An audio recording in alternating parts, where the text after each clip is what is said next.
I welcome Dr. Krishna. For all of you, and for my pleasure, I would take the honor of introducing him to all of you. It was a great revelation, and I felt so humble while I was going through his profile. We have, I think all of us would walk out from here wiser and with a lot of ideas after he shared with us what he has to say. He took charge as the Executive Director of Wadhwani Center of Entrepreneurship Development in July 2008. As Executive Director, his current focus is to help create an effective and holistic ecosystem for broad-based entrepreneurial development in India. His mission: to promote purposeful entrepreneurship that fosters equitable socio-economic growth in the country. Just pause for a second. I was discussing with him, and he shared that he's currently interacting with probably about 17 alumni of ISB itself for their startups and companies. They also have a virtual incubation center where existing companies, not necessarily headed by someone who's passed out from ISB, and he's helping them go to the next stage. He has had an illustrious career that spans over 25 years of global experience covering US, Europe, Asia, and the Middle East.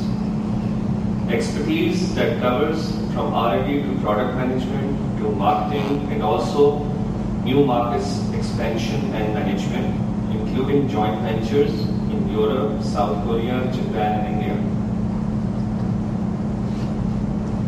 He started his career with AT&T Bell Labs in 1978.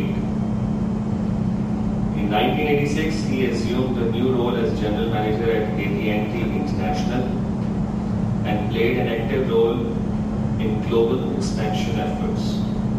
In 1989, he set up AT&T in India and played a key role in shaping both the telecom industry as well as offshore software development in India.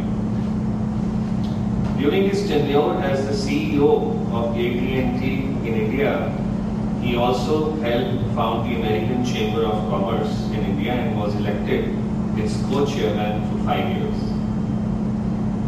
In 1994, he was recognized with an international award as Man of the Year 1994, Management and Business Vision, for business acumen, innovative ideas, service and leadership in the field of telecommunication and informatics.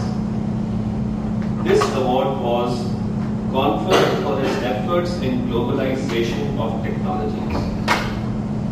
After his successful tenure as the head of AT&T India, he returned to the US and was responsible for marketing strategies of AT&T online services. In 1997, he once again took on the challenge to enhance the Bell Labs R&D footprint across the globe.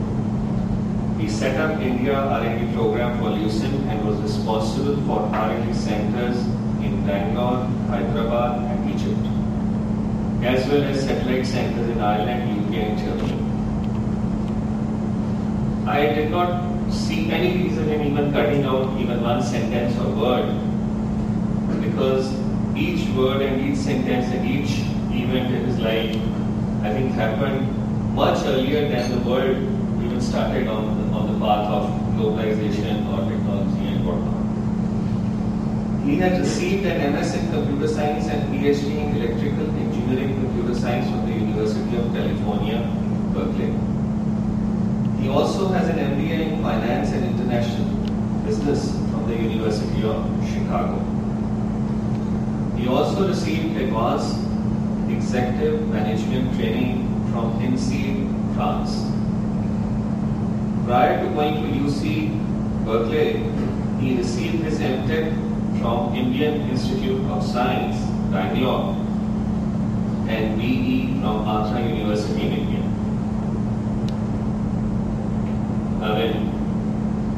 imagine that you could do one thing and he's done more than 20, 25 things you could ever imagine. I think we are very lucky to have him. Sir, thank you, sir.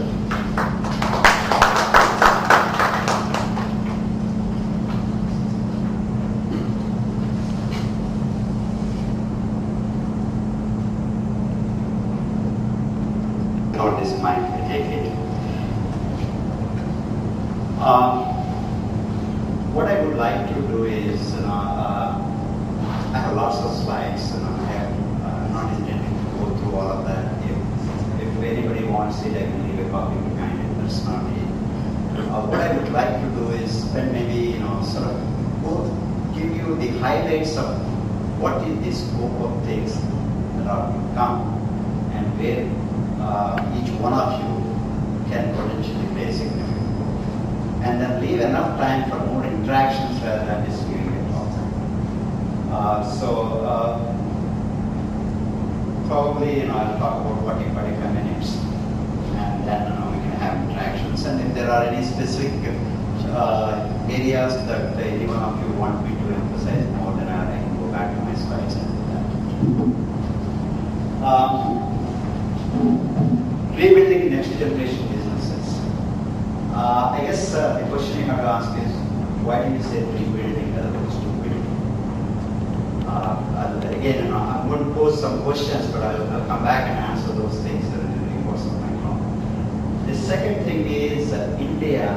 We all talk about, think about, maybe even dream about the growth story of India. It is a fact, but then what does it mean for the next 5 years, 10 years, 20 years, 50 years, and where all of you individually and collectively need to play a lot more significant role? Do we get carried away with what we hear? Is there anything that we can pick up from there and then do and build something for our own? That's the other. The second thing is we talk about entrepreneurship. And before that, I tried to get some data on Punjab itself. I will present that data. And as you can see, while the scope is large, and what is really happening in Punjab is not necessarily up to the potential, let alone being the potential, it's not even on par with some of the other situations. So I'll point out some of the areas, what can be done at the individual level, and collective level, and industry level. And finally, I will talk about the changing paradigm. We talk about entrepreneurship, we talk about growth, we talk about technology. But at the end of the day, what is that we should be worried about? And how do we go about addressing those challenges? So broadly, that's the I got a lot of different data and all that. But at any point in time, if there's any specific thing that you want me to delve into, I could do that. Probably, if I have to use all the material that I have, it could.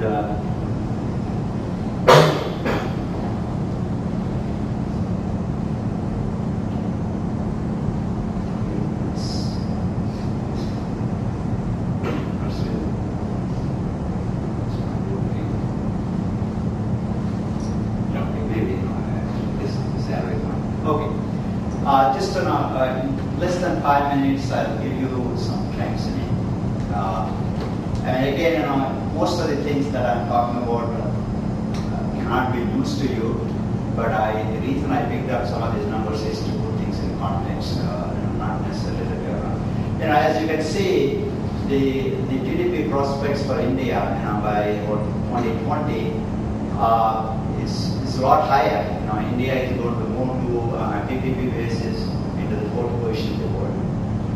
And the growth, as you can see in the last several years, the Indian economy has grown well, but more importantly, if you look into, let's say, until 2020 or even beyond that, India's growth is significantly higher than other big countries except China.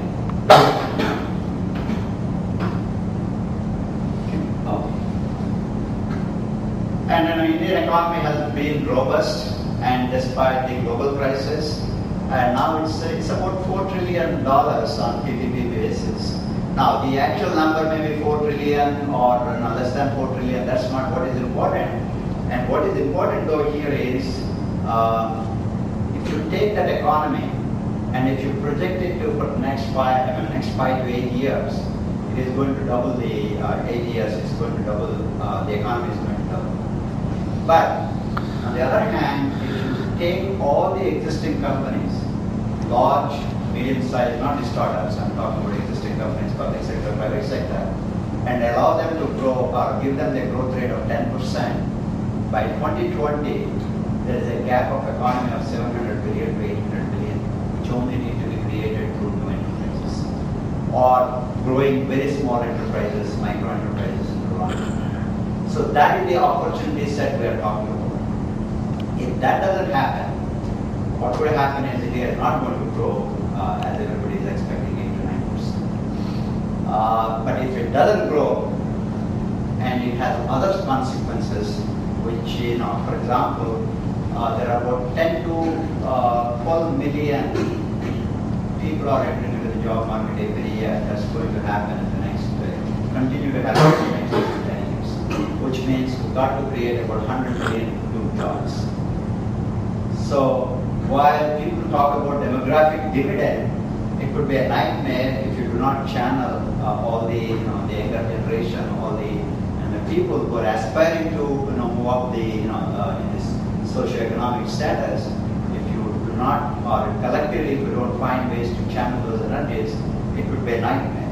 Once it becomes a nightmare, it is not the nightmare for those people who are suffering, but also could be a nightmare for everybody else around.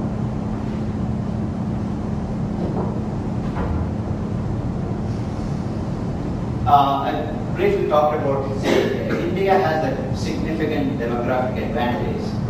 This slide basically shows the percentage of the people below 25 years and 35 years by 2020. There is a significant number of them that are going to be part of this group, which means you have energy, you have aspirations, you have the capabilities, but what you may not have is your collective effort to channel their energies. So, if we channel the energies, it is a great force. If not, it could be a major disaster for all of us. Now, if you take 2020, India will have about 47 million people. Surplus. Surplus, by that I mean there are 47 million people, even assuming the employment generation is as per expected, looking for jobs. Whereas in some other countries, you can say, for example, US, they are short by 17 million people. Likewise, there are European countries, including China. China is going to be short by over 10 million people. Again, it's a great opportunity whether you are exporting services, you are doing certain things. It is a great opportunity because the advanced countries or all other countries will be looking for services. Potentially, India can provide these services. And look at the sector contributions. Agriculture, now I think that is slightly different. It's about 17%, but anyway, it's not so much the absolute percentages. What is talk about this is majority of the Indian population depend on agriculture, and where agriculture is the least contributor in terms of the percentage of the GDP, which is not sustainable. Which means unless we find ways to productively engage them or to provide some value-added opportunities for them, and the country as a whole is likely to be suffering in terms of the overall. And I will talk about more specific to Punjab in a minute. I guess the fundamental question we have to ask is the growth equitable? It's a great story, but is it sustainable and is it broad-based? And unless, rather than asking the question, is it, how can we make growth equitable? How can we make the growth sustainable? And how can we make the growth broad-based? If we don't collectively answer that question, then the results would be somewhat different. just quickly, Punjab at a glance. If you take tertiary sector in Punjab, it's only 42% of its GDP or GSDP is from tertiary sector, which is much below the national average. Manufacturing is doing well, but I got some other, I think I have a slide which shows the efficiency, the manufacturing efficiency is not that great. Not only for Punjab, but that's also true across the nation. Therefore, what that implies probably will be importing a lot more things from China than being able to provide, even though we are capable of producing our own. It's purely because of the efficiency issues. Look at just a quick journey of Punjab for the last 30 years. And in between 80s and early 90s, it was ranked number 6 in terms of GDP contribution. Today, it ranks 26th. So as a state, it is not doing as well as it should. And of course, that translates to per capita income automatically, a lower per capita income. Look at economic disparity. By the way, there's a coefficient called Gini coefficient. Basically what it says is, if the coefficient is 0, that means it's an equitable society. Not necessarily socialistic, not necessarily equal, but equitable. People are having equitable access, equitable opportunities, wealth, and all that. And the higher the number, the worse it is. And of course, Punjab as a state is not too different from India as a whole. But India as a whole, Punjab as a state, where actually the trend is not that in terms of the equitable distribution of wealth. And look at the confidence index in terms of starting your own business. This is one of the recent surveys that was done by, I think, Entrepreneur Magazine. I don't know if people can read it. The weighted average is 3.32 for Punjab and 3.31 for the nation. But the good news is, relative to several other countries, the confidence index of India, of Indians, is very good. Wanting to start their ventures is very good. But it's not good enough to address the major challenges we have. That's number one. Also, it's not good enough to take full advantage of the capabilities and resources we have. So, what's the key? If we take the growth story on one side, some of the shortcomings on the other side, what do we need to do? I think we all need to think the way we do businesses. Many times, whether it is small companies, including large companies, or even startups, it is important they need to focus. They focus, but their horizon is more of an incremental thing, doing things better maybe what they have been doing. But in the whole process, the world around them is changing, and what you think is a competitive advantage a year, 2 years ago could diminish overnight. And I'll go through some examples. Given all that, how do we rethink? Why should we rethink? What does it do? What way should we rethink? And more importantly, at the end, towards what should, as an individual or collectively, where can I focus? Because the national level statistics is important, all that. But at the end of the day, as an individual, what is that I can do? If we don't get that input, and then it remains as a talk at the national level, and then people may start thinking it's not my problem. Why do you need to rethink the way the business functions today, or the way you want to start a new business? And typically right now, historically, people say, I want to start a business. First thing they say is, where do I get capital? Who is going to fund me? But is that the first place that you need to think about?